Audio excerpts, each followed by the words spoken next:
नमस्कार साथियों। आज की जो समीक्षा का टॉपिक है छात्रों के हित में है त्रिभाषा फॉर्मूला।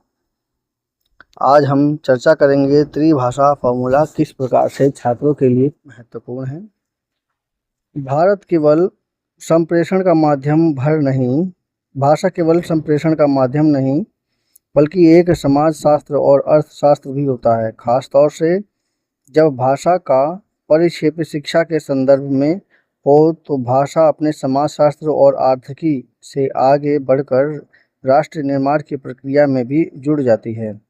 पिछले दिनों देश में सीबीएसई के स्कूलों में त्रिभाषा फॉर्मूले को लागू करने की योजना की घोषणा को इसी परिप्रेक्ष्य में देखा जाना चाहिए।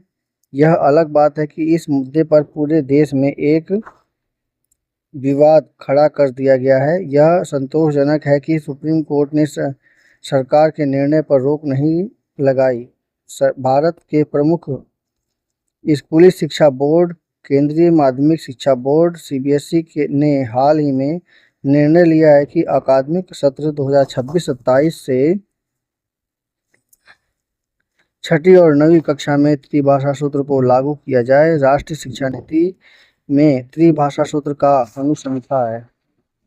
इसके अनुसार स्कूली स्तर पर 3 भाषाएं पढ़ाई जाएंगी जिसमें कम से कम 2 भारतीय भाषाएं होंगी। पहले भी एनईपी 1968 और एनईपी 1986 आदि में थोड़े से भिन्न रूप में त्रिभाषा फॉर्मूला अपनाया गया था। एकाध को छोड़कर सभी राज्यों में त्रिभाषा सूत्र को लागू किया गया, लेकिन दुर्भाग्य से सीबीएसई ने त्रिभाषा फॉर्मूले को आंशिक रूप से ही स्वीकार किया था। सीबीएसई स्कूलों में 6वीं से 8वीं तक की त्रिभाषा सूत्र लागू तो था, लेकिन तीसरी भाषा के तौर पर विदेशी भाषा की भी छूट थी। फिर भी 9वीं और 10वीं में सीबीएसई ने सिर्फ द्विभाषा नीति ही अपनाई थी। उसमें भी छूट यहाँ तक कि स्कूल चाहे तो दोनों ही भाषाएं कोई गैर भारतीय भाषा हो सकती थी। उसका दुष्परिणाम यह हुआ कि महंगी पब्लिक स्कूलों में भारतीय भाषाओं को उपेक्षित किया जाने लगा। सीबीएसई की इन नीतियों से कई विसंगतियां पैदा हो गई थीं। और एक चीज़ और भी है, ज़्यादातर जो प्रेशर है ना, चूँकि अंग्रेज़ लोग यहाँ पे आए थे तो अंग्रेजी भाषा का ही ज़्यादातर स्कूलों में है। कोशिश करनी चाहिए कि जर्मन, फ्रेंच और चाइनीज़ और जापानी आज इन सभी भाषाओं का भी उपयोग हो। इस वक्त चाइनीज़ भाषा का ज़्यादा महत्व होता जा रहा है।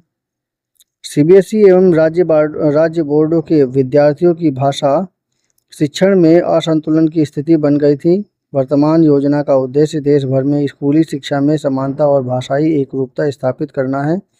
दूसरे 9वीं और 10वीं में जब बच्चों की व्यक्तित्व आकार लेना शुरू करता है, उस समय केवल विदेशी भाषाओं का सीमित रहे जाना, बच्चों की अपनी भारतीय संस्कृति से दूर करना, भारत भाषा सामाजिक सांस्कृतिक मूल्यों का भी संचार करती है। आज बच्चों में त्याग, सेवा, सहिष्णुता, सामूहिकता, परिवार भाव, बड़ों के प्रति आदर जैसे भारतीय मूल्यों का लोप हो रहा है।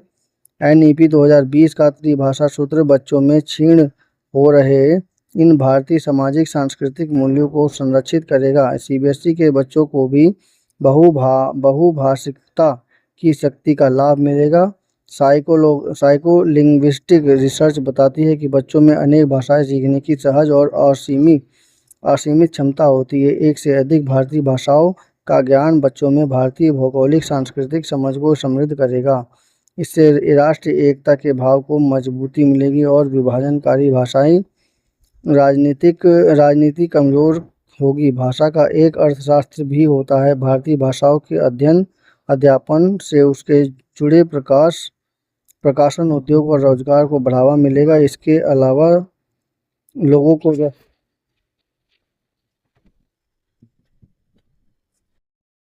आज बच्चों में त्याग, सेवा और सहिष्णुता, सामूहिकता, परिवार भाव, बड़ों के प्रति आदर जैसे भारतीय मूल्यों का लोप हो रहा है। जी हाँ, ये दौड़ती भागती जिंदगी की वजह से ये सब हो रहा है। जिस तरह से पब्लिक भाग रही है उस हिसाब से हमें भी भागना पड़ रहा है, या आप कहना चाहिए बच्चों को भी भागना पड़ रहा है। तो उसकी वजह से ये भारतीय मूल्यों में इस प्रकार का लोप हो रहा है। एनईपी 2020 का त्रिभाषा सूत्र बच्चों में क्षीण हो रहे इन भारतीय सामाजिक सांस्कृतिक मूल्यों को संरक्षित करेगा। सीबीएसई के बच्चों को भी बहुभाषिकता की शक्ति का लाभ मिलेगा। साइकोलिंग्विस्टिक रिसर्च बताती है कि बच्चों में अनेक भाषाएं सीखने की सहज असीम क्षमता होती है और बस इसी क्षमता की वजह से ये सब सीख सकने की योग्यता मिलती है। अ,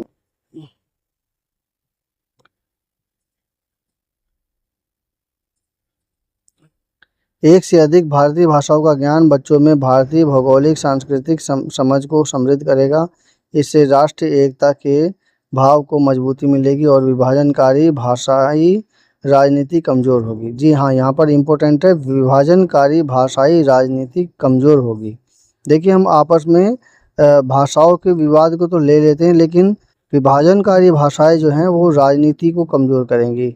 अब देखिए, पैसा ज़्यादातर जो है, या कहना चाहिए कंपनी में या कहीं भी ज़्यादातर इंग्लिश भाषा पढ़ते हैं या उसी भाषा में ही उपयोग होता है।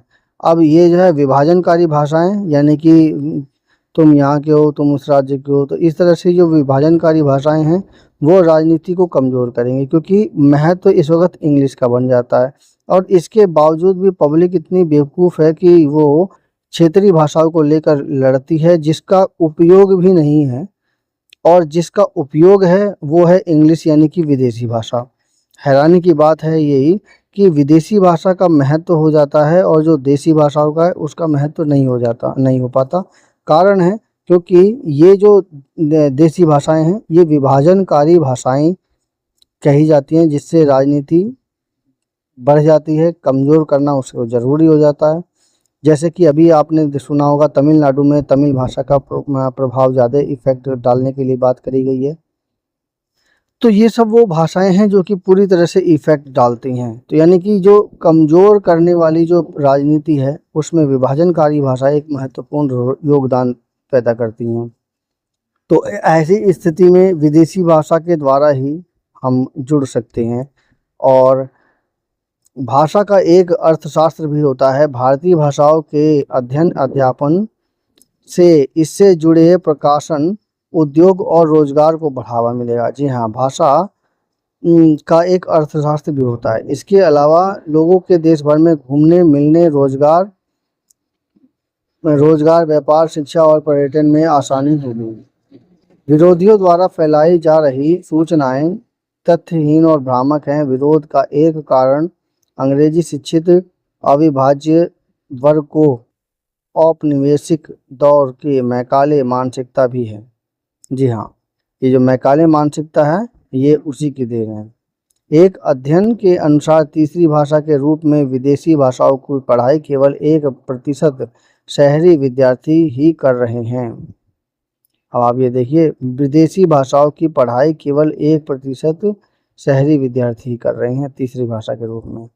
भारतीय भाषाओं के अध्ययन की अनिवार्यता का विरोध इन्हीं के अविभाज्य अभिभावकों द्वारा किया जा रहा है। नए दिशा निर्देशों के विरोध में वे लोग भाषा शिक्षकों की कमी, पाठ्य पुस्तकों का अभाव, छात्रों का अतिरिक्त बोझ और तनाव, पहले से विदेशी भाषाओं का अध्ययन कर रहे छात्रों की असुविधा आदि तर्क हो रहे हैं।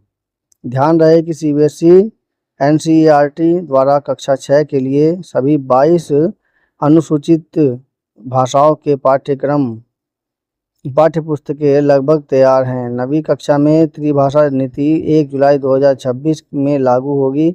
इसके लिए 19 अनुसूचित भाषाओं की पाठ्य पुस्तकें शीघ्र उपलब्ध कराई जाएंगी। अन्य भारतीय भाषाओं के लिए इस वर्ष एनसीईआरटी की पुस्तकों का उपयोग कर सकेंगे। शिक्षकों के लिए एक नए अतिथि शिक्षकों की नियुक्ति से लेकर ऑनलाइन पद्धति से नए स्कूलों में सहयोग का शिक्षण कार्य असंभव नहीं। केवल एक और भारतीय भाषा की पढ़ाई के अतिरिक्त बोझ बताना सही समझ का अभाव है। विभिन्न राज्यों में पहले से ही 3 भाषाएं पढ़ाई जा रही हैं, पहले से विदेशी भाषा पढ़ रहे हैं। लोगों की सुविधा के लिए वर्तमान में तीसरी भाषा का पाठ्यक्रम हल्का रखा जाएगा। तीसरी भाषा की और यह भी छूट दी है कि 10वीं से उसकी कोई बोर्ड परीक्षा नहीं होगी।